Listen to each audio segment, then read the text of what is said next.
नमस्कार मंडळी, महाशिवरात्रीनिमित्त आज बनवूयात आपण ऑइल फ्री साबुदाणा वडे. हो, अगदी कमीत कमी तेलामध्ये तयार होणारे हे साबुदाणा वडे खायला अतिशय टेस्टी आणि क्रिस्पी लागतात. चला, यासाठी लागणारं साहित्य आणि कृती बघूयात. सगळ्यात आधी इथे मी 1 वाटी साबुदाणा रात्रभर भिजवून घेतलाय. त्यासाठी मी इथे 2 बटाटे उकडवूनही घेतलेत. सगळ्यात आधी एका ताटामध्ये हा सर्व साबुदाणा काढून घ्यायचा आणि हा साबुदाणा एखाद्या मॅशरच्या सहाय्याने किंवा तुमच्याकडे अशा पद्धतीची दाबणी असेल तर त्या सहाय्याने मॅश करून घ्यायचं किंवा मिक्सरला थोडंसं फिरवून घेतला तरीही चालेल. परंतु मिक्सरला फिरवताना तो जास्त बारीक झाला तर त्याचं स्ट्रक्चर खराब होतं, म्हणून मी आवर्जून दाबणीने असं दाबून घेतलंय. मॅशरच्या सहाय्याने तुम्ही थोडा मॅश करून घेतला तरीही चालेल. आता बटाटा आपण हाताने कुस्करून घालणार आहोत.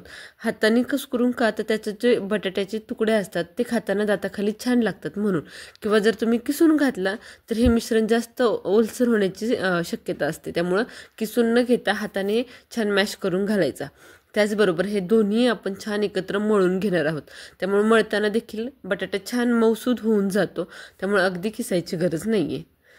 साबुदाणा आणि बटाटा आपल्याला अशा पद्धतीने तिखट न टाकता मिक्स करून घ्यायचं आहे. तिखट टाकल्यानंतर जर तुम्ही असं मळायला गेलं तर हाताची खूप जास्त आग होईल. त्यामुळे अगोदर छान मळून घ्यायचं. त्यानंतर 1 चमचा मीठ, 1 चमचा लाल तिखट आणि 3 चमचे शेंगदाण्याचा कूट घालायचा आहे. ते तीनही गोष्टी आपल्या या साबुदाणा आणि बटाट्याच्या मिश्रणामध्ये छान मिक्स करून घ्यायच्यात. आता हे मिक्स करताना अगदी जास्त हाताने दाबून करायची गरज नाही. जोपर्यंत हे तीनही गोष्टी शेंगदाणे आणि बटाट्यामध्ये मिक्स होत नाहीत तोपर्यंतच फक्त आपल्याला हे मिक्स करून घ्यायचं आहे. चला, अशा पद्धतीने हे पीठ छान तयार झाले. तुम्ही बघू शकताय अगदी मऊसूद असा हा गोळा तयार झालाय. आता या गोळ्याचे आपण छान छोटे छोटे बॉल तयार करून घ्यायचेत. या पिठापासून तुम्ही थालीपीठही बनवू शकताय. एखादं प्लास्टिकचं कागद घ्यायचं, त्याला तेल लावायचं आणि एक गोळा घेऊन त्याच्यावर थापून छानपैकी थालीपीठ थापून घ्यायचं आणि तव्यावर दोन्ही बाजूनी तेल टाकून खरपूस असं भाजून घ्यायचं. अशा पद्धतीने तुम्ही थालीपीठही करू शकता. आता याचे गोळे तयार करत असताना हाताला थोडंसं तेल लावून घ्यायचं आणि ह्याचे छोटे छोटे बॉल तयार करून घ्यायचे. या साबुदाणा वड्यांचा आकार हे तुमच्या आप्पेपात्राची जी गोल वाटी आहे त्याच्यावर डिपेंड आहे. कारण जर तुमच्या आप्पेपात्राची वाटी मोठी असेल तर थोडंसं तुम्ही हा वडा मोठा केला तरी चालेल, परंतु शक्यतो मीडियम साईजमध्ये ठेवा. कारण आतला साबुदाणा फुगला की आपला हा वडा देखील डबल फुगतो. त्यामुळे मीडियम आकारामध्ये मी हे सगळे वडे तयार करून घेतलेत. ते आप्पेपात्र ठेवूयात आणि आप्पेपात्रामध्ये सगळ्या वाट्यांमध्ये तेल घालून घ्यायचं, जेणेकरून आपले आप्पे भाजायला सोपे जाईल. चला, तेल सगळ्या बाजूनी लावून घ्यायचं, कारण वडा सोडल्यानंतर तो सगळ्या बाजूनी भाजला जावा, कुठेही चिटकू नये म्हणून सगळ्या बाजूला तेल छान पसरवून घ्यायचं आणि नंतर प्रत्येक वाटीमध्ये अशा पद्धतीने हे वडे ठेवून घ्यायचे. हे वडे अगदी मीडियम टू लो गॅसवरती किमान 7 ते 8 मिनटं भाजायचे. अगदी मीडियम गॅसवरती भाजल्यामुळे प्रत्येक साबुदाणा छान फुगतो वड्याच्या आतला आणि वडा आपला डबल होतो आणि खरपूस असा तयार होतो. तर एका बाजूने छान भाजलं गेलं की वरून तेल घालायचं. अगदी थोडंसं तेल घालायचं, जास्त तेल घालायची गरज नाही. आणि नंतर आपण हे वडे पलटी करून घ्यायचे.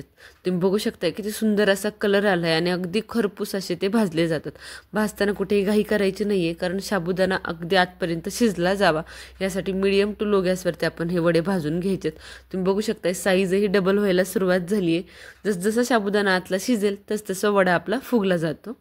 आता भाजत असताना दोन्ही बाजूनी भाजून झालं की जी कडाची बाजू आहे ती कडांची बाजू देखील आप्पा गोल फिरवत फिरवत भाजायचा आहे. हा वडा छान गोल फिरवायचा आणि सगळ्या चारही बाजूनी वड्याच्या खरपूस असं भाजून घ्यायचं आहे. तुम्ही बघू शकता किती सुंदर रंग आलाय आणि किती छान असा तो फुगला गेलाय. अगदी छोट्या बॉलसारखे ते टमटमीत असे फुगून तयार होतात.